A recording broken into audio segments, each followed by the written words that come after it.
بسم الله الرحمن الرحيم، والصلاة والسلام على أشرف الخلق أجمعين سيدنا محمد نبي الأمة ومن تبع هداه إلى يوم الدين. جماهير الزمالك والنوم في العسل.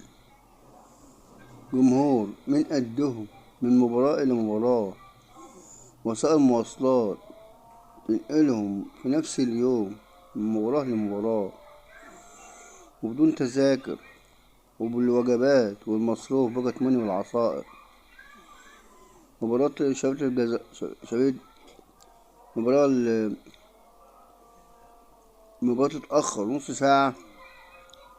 مباراة الأهلي علشان ما الزمالك يخلص مباراته الجماهير يطلع من المباراة لمباراة، تأخير نص ساعة خطر عن جمهور الزمالك نايمين في العسل نوم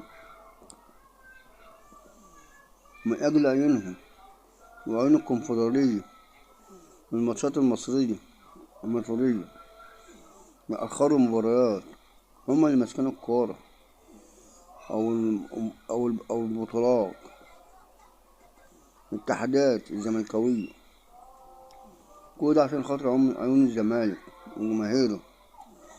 تم تأخير لقاء الأهلي في كأس مصر في السلة نص ساعة، وكان هذا التأخير نص ساعة لحين وصول جماهير الزمالك بالمواصلات اللي هي المجاني، وبناء عليه فازوا على الأهلي في كأس مصر في النهائي. هما دايما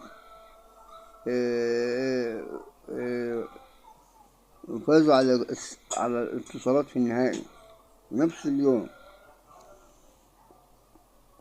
الجمهور طلع من ماتش كورة لماتش سلة لنهائي الاتصالات مواصلات دايركت، مزاجهم 100 ولا حد بيعكسهم ولا حد بيكلمهم.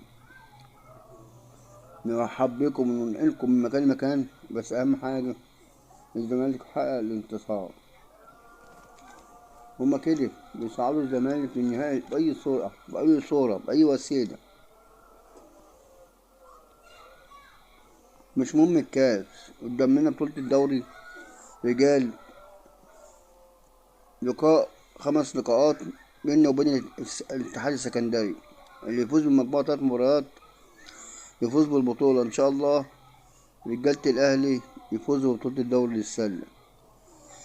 فاحنا خسرنا من سبورتنج سيدات، لكن مباراة شيقة مباراة قوية فاز بها الأقوى والأحسن، ولكن المباراة سارت بين السيدات بين سبورتنج والأهلي على ما يرام، لأن الزمالك رئيس